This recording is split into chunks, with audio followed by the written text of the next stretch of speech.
Hi friends, எல்லாருக்கும் அஸ்ஸலாமு அலைக்கும் வரஹ்மத்துல்லாஹி பரக்காத்துஹு. எல்லோரும் எப்படி இருக்கீங்க ஃப்ரெண்ட்ஸ்? நல்லா இருக்கீங்களா? அல்ஹம்துலில்லாஹ், நான் ரொம்ப நல்லா இருக்கேன் ஃப்ரெண்ட்ஸ். வாழ்க்கையில் யாருமே கஷ்டப்படாமல் முன்னுக்கு வர முடியாதுன்னு சொல்லுவாங்க. ஆனால் சில பேர் கஷ்டப்பட்டுக்கிட்டு தான் இருக்காங்க, வாழ்க்கையில் முன்னுக்கு வந்த மாதிரிக்கு தெரியல. அதில் நானும் ஒருத்தி தான். கஷ்டங்கிறது நம்மளை தொடர்ந்து வந்துக்கிட்டே இருக்குது.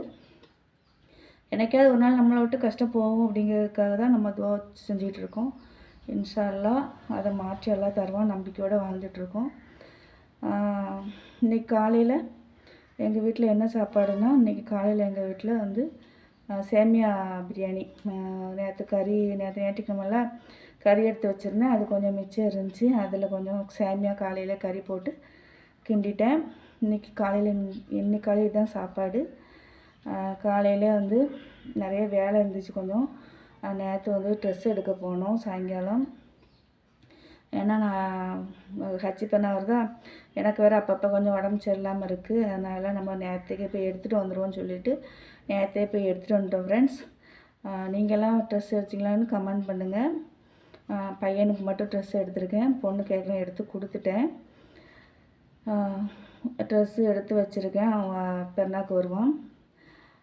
ஃப்ரெண்ட்ஸ், மதியானம் இன்றைக்கி என்ன சாப்பாடுனா, இன்றைக்கி வந்து நான் மீன் வரும் அதுதான் பார்த்துட்ருக்கேன். மீன் வரும்ன்ட்டு அதுதான் இன்றைக்கி மத்தியானம் மீன் குழம்பு வச்சு அவரைக்காய் பொரியல் வச்சு வைக்கலாம்னு நினச்சிட்ருக்கேன். இல்லை மீன் பொரித்தாலும் அதை வச்சு சாப்பிட்ணும். ஏன்னா கொஞ்சம் உடம்பு கொஞ்சம் சரியில்லை, அதனால தான், வேறு ஒன்றும் இல்லை.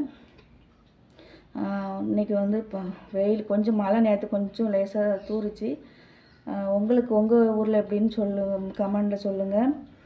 வெயில் அடிக்குது, மழையும் தூறுது லைட்டாக. அது சூடை கிளப்பி விடுன்னு சொல்லுவாங்க.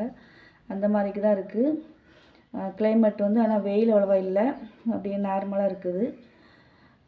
ஃப்ரெண்ட்ஸ், இன்றைக்கி நைட்டு வந்து அதே மீன் குழம்பு வச்சு இன்றைக்கி கோதுமை தோசை சொல்லலான் இருக்கேன். நைட்டுக்கு என்னென்னு பார்க்கணும். உங்கள் வீட்டில் என்னென்னு கமெண்ட் பண்ணுங்கள் ஃப்ரெண்ட்ஸ்.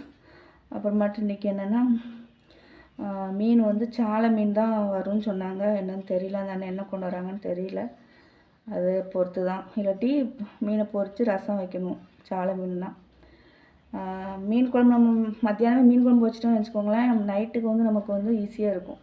சப்பாத்தியாக இருந்தாலும் சரி, தோசையாக இருந்தாலும் சரி, இட்லியாக இருந்தாலும் சரி, அதை நம்ம யூஸ் பண்ணிக்கலாம். அதுக்காக தான் எப்போவுமே குழம்பு வச்சுருது. குழம்பு வச்சிட்டோம்னா நைட்டுக்கு சேர்த்து யூஸ் ஆகும். உங்கள் வீட்டில் எப்படி பண்ணுவீங்கன்னு சொல்லிட்டு கமெண்ட் பண்ணுங்கள். இந்த வீடியோ பிடிச்சிருந்தா லைக் பண்ணுங்கள், சப்ஸ்கிரைப் பண்ணுங்கள், நிறையா சப்போர்ட் பண்ணுங்கள் ஃப்ரெண்ட்ஸ். அஸ்ஸலாமு அலைக்கும்.